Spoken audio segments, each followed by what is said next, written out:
வணக்கம், நான் உங்கள் தலாண்ணன்.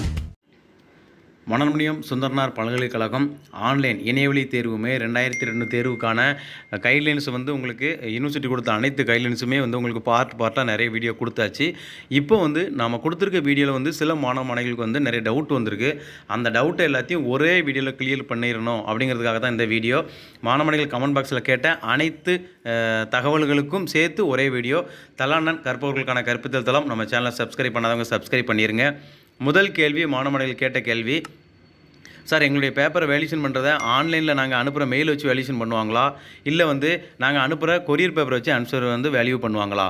அதாவது முதல்ல இந்த கேள்வி மாணவர்கள் கேட்குறதுக்கு முன்னாடி நீங்கள் முதல்ல அந்த தேர்வை எழுதிட்டு குறிப்பிட்ட நேரத்துக்குள்ளே முதல்ல நீங்கள் மெயில் அனுப்பிடுங்க. ஏன் அப்படின்னா பல்கலைக்கழகம் முதல் ப்ரிஃபரன்ஸ் என்ன கொடுக்கணும், ஒரு மாணவருக்கு தேர்வு முடிவு அந்த தேர்வை அவங்க வேல்யூ பண்ணுறதுக்கு முன்னாடி அவங்க செக் பண்ணுற விஷயம் முதல்ல இவர் குறிப்பிட்ட நேரத்தில் மெயில் அனுப்பியிருக்காரா, ரெண்டாவது குறிப்பிட்ட நேரத்தில் கொரியர் அனுப்பியிருக்காரா. இதை பார்த்ததுக்கப்புறம் தான் உங்கள் பேப்பரை வேல்யூ பண்ணியிருந்தால் கூட ரிசல்ட் பப்ளிஷ் பண்ணுமா வேண்டாமங்கிறத முடிவு பண்ணுவாங்க. அவங்க ஆன்லைனில் வேல்யூ பண்ணுறாங்க இல்லை ஆஃப்லைனில் வேல்யூ பண்ணுறாங்க, அது நமக்கு தேவையில்லை. நீங்கள் சரியான நேரத்துக்கு மெயில் அனுப்பி சரியான நேரத்துக்கு கொரியர் அனுப்பியிருந்தால் மட்டுமே உங்கள் தேர்வு முடிவு வெளியிடப்படும். அடுத்தது பார்த்தீங்கன்னா கொரியர். சார் நாங்கள் எக்ஸாம் எழுதுனதுக்கப்புறம் அன்னைக்கு சாயந்தரமே கொரியர் அனுப்பணுமா, இல்லை 2 நாள் கழித்து அனுப்பலாமா, இல்லை 1 வாரம் கழித்து அனுப்பலாமான்னு கேட்குறீங்க. நீங்கள் தேர்வு எழுதின அன்றே கொரியர் அனுப்பணும். அப்படி முடியாத பட்சத்து அதற்கு மறுநாள் நேற்று 7ஆம் தேதி தேர்வு கொஸ்டின் பார்த்தீங்கன்னா ஆன்சர் ஷீட் பார்த்தீங்கன்னா நேற்று அனுப்பியிருக்கணும். முடியாத பட்சத்தில் இன்றைக்கி அனுப்பிடணும். அவ்வளோதான். ஒன்லி 1 டே தான். நீங்கள் உங்கள் இஷ்டத்துக்கு கடைசி நாளில் வச்சு மொத்தமாக அனுப்புனீங்கன்னா யூனிவர்சிட்டி ரிசல்ட் தரும்போது கண்டிப்பாக உங்கள் ரிசல்ட்டில் பல பிரச்சனைகள் ஏற்படலாம். அடுத்து பார்த்தீங்கன்னா மெயில் ஐடி. சார் என்னுடைய இதுக்கு மெயில் ஐடி என்னன்னு சொல்லி மாணவர்கள் கேட்குறீங்க.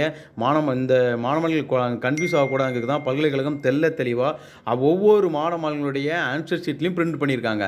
அந்த ஆன்சர் ஷீட்டில் பிரிண்ட் பண்ணியிருக்க அந்த மெயில் ஐடியை எடுத்து நீங்கள் மெயில் அனுப்பினாலே போதும். நிறைய பேர் மெயிலை டைப் பண்ணும்போது தப்பாக டைப் பண்ணிவிட்டு சார் மெயில் போக மாட்டேங்க அட்ரஸ் நாட் பவுண்டுன்னு வருதுன்னு தான் நிறைய பேர் சொல்கிறீங்க. முதல்ல மெயிலை டைப் பண்ணும்போது கவனமாக டைப் பண்ணுங்கள். அதில் என்ன கொடுத்துருக்காங்க, MSU DDCE யூஜினா யூஜின் இருக்கும், பிஜினா பிஜின் இருக்கும், இந்த அடுத்த டேட் இருக்கும், அதுக்கப்புறம் மார்னிங்கா ஈவினிங்கா, மார்னிங்னா எம்னு இருக்கும், ஈவினிங்னா ஈன்னு இருக்கும். இவ்வளோதாங்க. MSUni.ac.in. இதில் என்னங்க கஷ்டம், முதல்ல மெயில் ஐடியை ப்ராப்பராக அனுப்புங்க. அடுத்தது பார்த்தீங்கன்னா டைமிங்கு. எல்லாருமே என்ன பண்ணுறீங்கன்னா எக்ஸாம் எழுதி முடிச்சுட்டு நைட்டு 7 மணிக்கு அப்லோட் பண்ணேன் சார், எனக்கு மெயில் போக மாட்டேங்க சார் அப்படிங்கிறீங்க.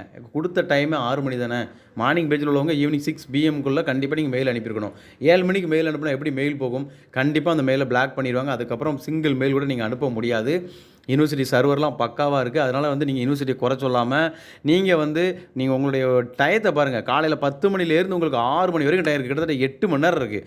ஆஃப்லைனில் உங்களுக்கு 3 மணி நேரம், இங்கே 8 மணி நேரம் டைம் கொடுத்துருக்காங்க.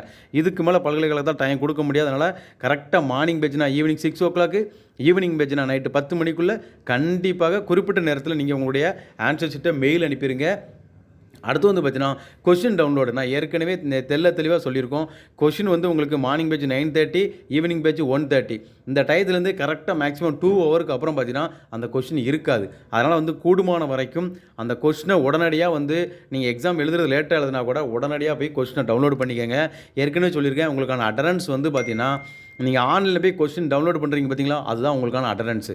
நீங்கள் அந்த கொஸ்டினை போய் டவுன்லோட் பண்ணி எடுத்ததுக்கு அப்புறம் தான் ஆட்டோமேட்டிக்காக உங்களுக்கு ஆன்லைனில் அட்டரன்ஸ் சொல்லும். நீங்கள் எத்தனை மணிக்கு போய் எடுக்கிறீங்களோ அந்த டைமும் டைமோடு போய் அங்கே போய் அட்டரன்ஸ் ஆட்டோமேட்டிக்காக உங்களுக்கு அப்டேட் ஆகும். அதனால் மாணவர்கள் நீங்கள் எக்ஸாம் எழுதுறது எப்போ வேணாலும் எழுதிக்கங்க, அதை பற்றி தப்பு இல்லை. ஆனால் கண்டிப்பாக அந்த கொஸ்டினை இன்றைய தேர்வு 9 மார்னிங் பேஜ்னா கண்டிப்பாக 11 மணிக்கு முன்னதாகவே உங்களுடைய கொஸ்டின் டவுன்லோட் பண்ணிடுங்க. அதேமாதிரி ஈவினிங் பேஜ்னா கரெக்டாக ஒரு 3 மணிக்கு முன்னதாகவே டவுன்லோட் பண்ணி வச்சுக்கோங்க.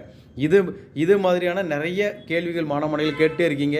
என்னால் முடிந்த அளவுக்கு மாணவர்களுக்கு தேவையான அனைத்து தகவலையும் கொடுத்துட்டே இருக்கேன்.